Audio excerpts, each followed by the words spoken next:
Today, we're going to go through some items that we've discovered are very important to keep in your pantry. They are essential for your health. So we're going to give you these ideas, and we're going to talk about them, and you can later on let us know what you think. Yeah, and they're also items that you hardly ever hear about. Yeah. So it's kind of neat. The first one we're going to talk about are eyeglasses. Yeah.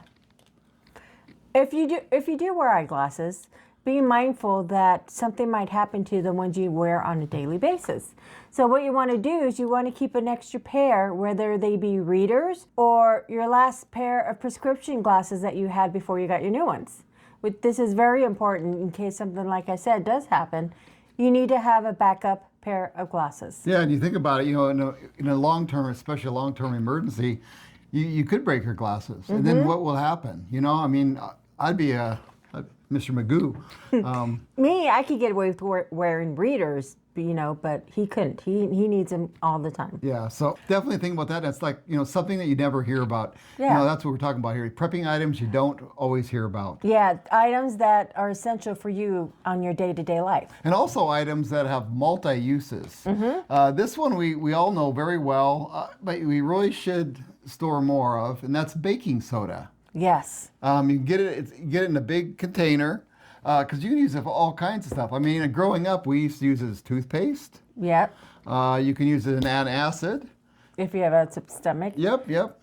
Another thing I like to do with baking soda, if I'm making my own laundry, which I do, I use baking soda, but I also bake it in the oven, because what you need for laundry detergent are washing suds. You bake your baking soda, put it on the tray, spread it out.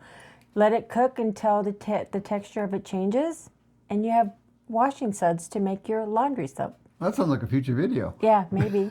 Yeah, but hey, it saves money, and it's something you have on hand. Yep. Go ahead. Another thing is also with the baking soda, if you're having some issues with your refrigerator or areas where, because things are starting to thaw or not smell good, it also is great for an odor absorbent. Yeah, eliminates odor. Yep. But it's good to have multi-use items. Yeah, baking soda is one you really need to have on hand for its multi-uses. Yep. You never think about it, but you do. Yeah. The next one is vitamin B12. Here we go. And vitamin B12, it's best to have this alone instead of just having your multivitamin that just kind of covers everything, I think. I'm not an expert on it, but it just seems, get this, because as preppers, when things go bad, if we're going for a long period of time, what do we live on? We live on rice and beans and oats and wheat. Well, vitamin B comes from where? It comes from meat, eggs, and dairy. And you're limited on that. Yeah, you're limited, very limited, depending on what's going on. And B12 is, it helps you when you're sleeping. It gives you energy. Helps with fatigue. So if you're feeling fatigued and you're in a situation where something's going on and you're eating, you have your beans and rice, tortillas, whichever you have on stock. One of the reasons why you're feeling sluggish is because you're not getting vitamin B12. Yeah. So you really need to keep that on hand. Yeah. This is the kind that dissolves under your tongue. Yeah, that's what you want. It's easy for everybody to chew. You can just pop it in your mouth and you get the vitamins that you need. Yep. Very important. Very important. And the next one we're going to look at is it's soap, but not normal soap, but you think of. We have a package here of Glycerin soap, and we have several of these packages on hand, and there's reasons for that. One of the reasons is it's gentle on your skin. So if you are to have a wound or a cut and use this for washing, it will not hurt the cut. It will actually help clean it better. Yeah. And also the glycerin soaps, if you don't have as much water, it takes less to wash it off. And if you leave some on your skin, it's not going to dry you out. And that's a big point on this. That's why the glycerin's better than having your regular hard soaps. And also we've found out when there have been issues like hurricanes, tornadoes, the floods that happened back east, this is a great bartering tool. Everybody wants to stay clean. They want their kids to be clean. This will go a long way, and you could barter for something they have that maybe you don't. Yeah. Keep a lot of glycerin, and the reason why we say glycerin is because there's no scent. There's no extra ingredients in it. It won't cause skin irritation. It's pure and natural, and it's good. It's good for your body. Yep. And that's So- that goes with all these items. 'cause Yeah. That's, these items aren't often mentioned. So it's really good to have because they work great for bartering because other Yes. people haven't thought of it. And the next one's right up your alley. Yes. One thing I eat, actually, I even ate today. One thing I like, and I think is delicious, is seaweed. I got this, 12 pack of seaweed. I have several of them. I eat them. Like I said, I'll eat a couple packs a week. Yeah. And there is a reason for this also. Yeah, they're a great source of iodine, which helps your thyroid. Yeah. They also contain vitamin C. They add different minerals that we don't get from our regular, as you say, prepper diet. They have psyllium in them. Yep. Say that 3 times.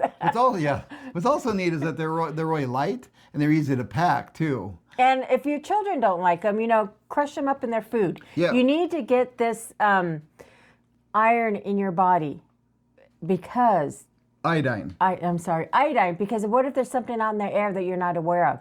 Iodine washes out chemicals from your body. Yeah, it does. It does. So Yep. you really need to, this is the one thing you actually must have in your pantry. Yeah, and it's actually, seaweed. if you break it up, Yeah. I'm not a fan of this stuff eating just straight. I love it. But if you break it up and put it in your beans and rice and Yeah. stuff, Yeah. it's And then that way kids won't notice it either. It Yep. tastes like salt. So, hey, they don't have no problem eating it. But yeah, our grandson, he eats this stuff like it's going out of he comes style. and cleans me out. Yeah, he does. Yeah, And for Christmas, I gave him like 4 packs of these, and Yeah. he ate them within a week. yeah. He's not So, gonna. it's your preference. He's not gonna have a goiter. No, yeah, that's exactly right. They're discovering that if you don't eat seaweed or have enough iodine, you get the goiters. Yeah, get the goiter. And they're actually starting to come back because people aren't conscious of what they're eating. Yeah. So, Okay, the next one there has to do with canning. yes. And it's a part of canning because everybody has the jars, but Yeah. what's missing, and we found this out, didn't we? Yes, about 2 years ago, right? 2 years ago, they were off the shelf because all of a sudden everybody decided they wanted to be a prepper. They wanted to be prepared. They've been watching a lot of YouTube videos. And there's homesteading stuff videos. going on out there in the then world. So what do you got? Candy lids. I got just these 2 individual boxes, but I say order them by the 100. Order 100 of the regular, 100 of the wide mouth, whichever ones you use. These will last up to 5 years as long as they're not in heat, like in a garage. Keep them in normal temperature. They will last, but these are an essential if you're trying to preserve and make your food go longer. Yeah, and all those So- canning jars won't do you any good if you don't have any lids. Yeah.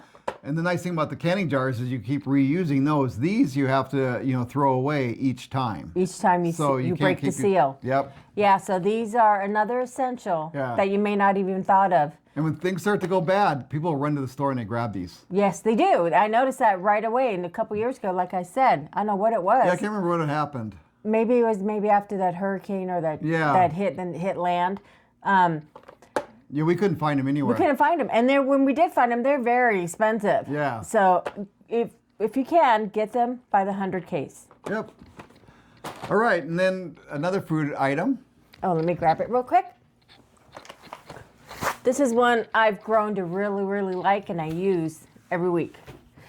Red wheat berries. This is the brand we got.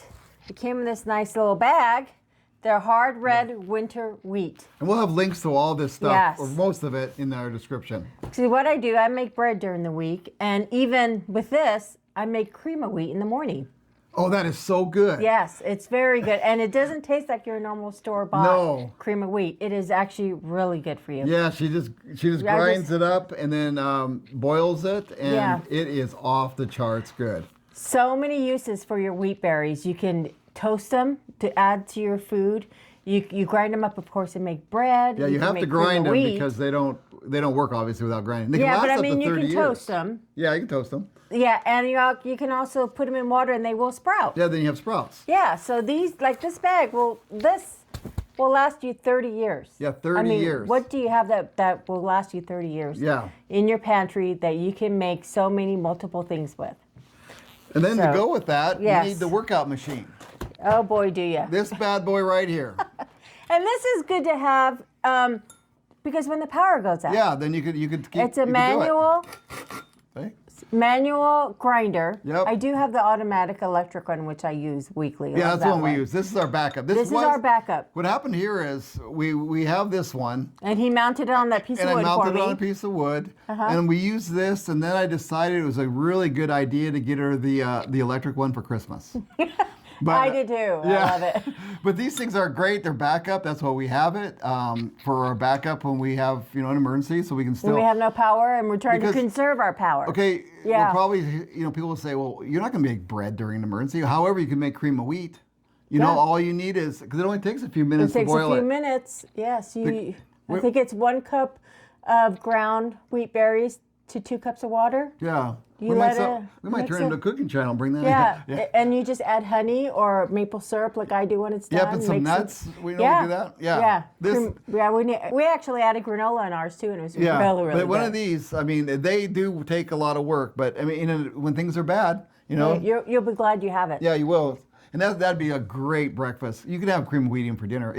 I'll tell you, it's some really good. And it's very filling, especially for kids. It'll last through the next meal, especially when you're trying to conserve on your meals. So go from there. Now I believe you have a trivia for the day. I do. My trivia for the day is during long sea voyages in the 1700s, sailors who ate seaweed were far less likely to develop scurvy, a deadly disease caused by the lack of vitamin C. In the winter, if you're stuck in your home, you may not have that option to fruits that will help you. Some coastal communities, like Japan and Iceland, rely on dry seaweed not just for food, but as a survival nutrition source during harsh winters when fruits and vegetables aren't available. Just a small amount of dried seaweed contains iodine, vitamin C, and essential minerals that help keep your immunity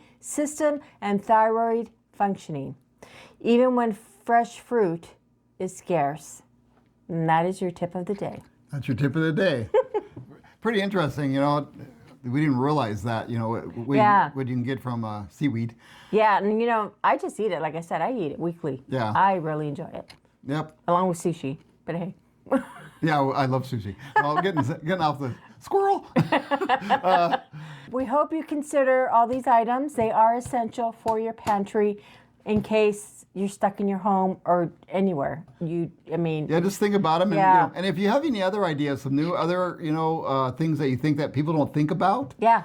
Add that to the comments because we're probably going to do a follow-up video with this. Yes. We have a few ideas we're digging out of our pantry. We have some more items that we feel are essential that you need to and we didn't want this consider. thing to turn in. We like to keep our videos fairly short, so we didn't add it now. But if you guys could come up with some good ideas, throw them in there, and we'll if we have them in our pantry, on our next video. Yeah, we'll add it on our next video. It'd be kind of fun, wouldn't it? So I think that's all we have. My name is Wayne. I'm Belinda. And we're Normal Prepping. And thank you for watching. Thank you for watching.